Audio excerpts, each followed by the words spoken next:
नमस्कार दोस्तों, ज्ञान विस्तार क्लासेज में आप सभी का स्वागत है। और दोस्तों, आज की इस वीडियो में अपन एक महत्वपूर्ण लाभ हानि का क्वेश्चन समझने वाले हैं।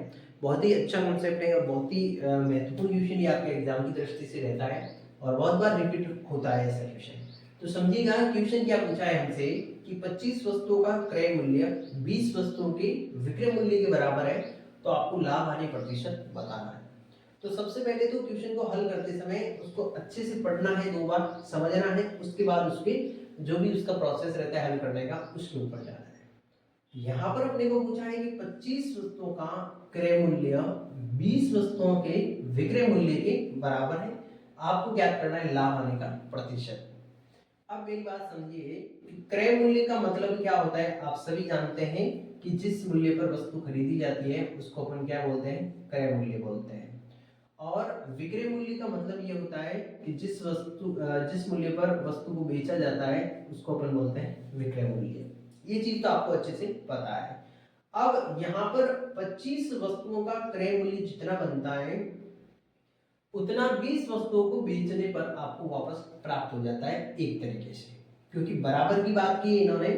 चाहे आप यहाँ पर 25 वस्तुओं को क्रय करें, क्या कर लें, क्रय करें, और चाहे आप यहाँ पर 20 वस्तुओं का विक्रय करें। ध्यान से समझिएगा, यहाँ पर चाहे तो आप 25 वस्तुओं का क्रय करें यानी उनका क्रय मूल्य, और यहाँ पर आपको सामने दे रखा है कि 20 वस्तुओं का विक्रय करें। ये दोनों आपस में क्या रहेगा, बराबर रहेगा। तो अब मेरी बात समझिए, यदि आप 25 वस्तुएं क्रय करते हैं तो आपके पास वस्तुएं कितनी आ रही है, 25, और वापस कितनी वस्तुएं बेच रहे हैं आप, 20। लेकिन इसकी वैल्यू और इसकी वैल्यू है ना, पैसों में बात कर रहा हूं, क्रय मूल्य में इसकी वैल्यू और इसकी वैल्यू दोनों की बराबर है। तो अब आप ये चीज समझते हैं कि 25 वस्तुओं के बदले हमने 20 वस्तुएं बेची है, इसका मतलब कितनी वस्तुओं का आपको फायदा हो रहा है, सीधा सीधा 5 वस्तुओं का। ये तो आप चीज समझते हैं अच्छे से कि 5 वस्तुओं का यहाँ पर सीधा सीधा आपको फायदा दिख रहा है। अब 5 वस्तुओं का फायदा किस वस्तुओं पर है, 20 वस्तुओं पर है, तो आपको निकालना है 100 पर कितना होगा, यानी प्रतिशत ज्ञात करना है।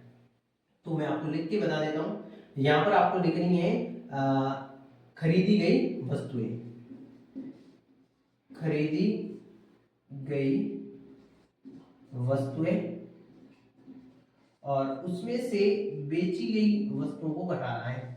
बेची गई वस्तुएं, क्या लिखोगे, बेची गई वस्तुएं। अब आप यहाँ पर बट्टे में क्या लिखेंगे, जितनी वस्तुएं बेची है उतनी लिखेंगे, बेची वस्तुएं, कितनी बेची है वो वस्तुएं यहाँ पर आपको लिख देनी है। तब आपका क्या निकल के आएगा, लाभ हानि का प्रतिशत निकल के आ जाएगा। आगे खरीदी कितनी है, इन्होंने क्रय कितनी की है, 25 वस्तुएं, और उसका मूल्य किसके बराबर है, बेची कितनी है, विक्रय किया है 20 वस्तुओं का, और यहाँ पर नीचे बेची गई वस्तुएं 20। तो आप देखते हैं 25 और 20 का अंतर आपको समझ में आ जाता है, 5 है और बट्टे में 20 आ जाएगा। और आपको यहाँ पर प्रतिशत निकालना है, तो गुणा किससे करना है, आपको 100 से करना है। अब आप 20 का 100 में भाग देते तो 5 बार गया, और 5 को इस 5 से गुणा किया तो आपका आया 25%। इस क्वेश्चन का आपका राइट आंसर रहेगा कि यहाँ पर उस व्यक्ति को 25% का लाभ होगा। ध्यान रखिएगा, लाभ होगा यहाँ पर, क्योंकि उसने ज्यादा वस्तुएं खरीदकर कम वस्तुएं बेची है। तो यहाँ पर आपकी लाभ की स्थिति है, तो ये चीज आपकी क्या रह जाएगी, लाभ प्रतिशत 25%। और यदि यहाँ पर क्रय कम करता है वस्तुएं और विक्रय ज्यादा करता है और इन दोनों का मूल्य बराबर है, तो वहां पर आपको हानि होती है। तो इस चीज को आपको अच्छे से समझ के लेना है। बहुत ही छोटा सा क्वेश्चन रहता है, लेकिन आपके एग्जाम में बार बार रिपीट होता है। विद्यार्थी इस चीज को लेके घबरा जाते हैं, किस प्रकार से इसको हल करते हैं। तो दोस्तों, जिस प्रकार का हमने क्वेश्चन समझा है उसी प्रकार का आपका एक होमवर्क का क्वेश्चन रहेगा जो आपको खुद को करना है। 18 वस्तुओं का क्रय मूल्य 20 वस्तुओं के विक्रय मूल्य के बराबर हो तो आपको लाभ हानि प्रतिशत बताना है।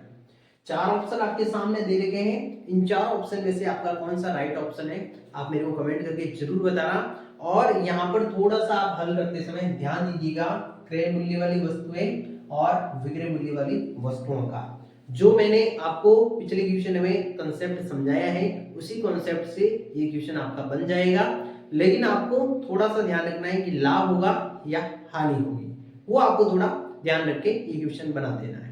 बाकी आज की वीडियो कैसी रही जरूर बताएं कमेंट करके, और वीडियो अच्छी लगी हो तो ज्यादा से ज्यादा इसको शेयर करें, और ऐसी और मैथ के महत्वपूर्ण सवालों की प्रैक्टिस के लिए हमारे चैनल को सब्सक्राइब जरूर करें। तो दोस्तों मिलते हैं अगली वीडियो में, तब तक के लिए धन्यवाद। जय हिंद, जय भारत।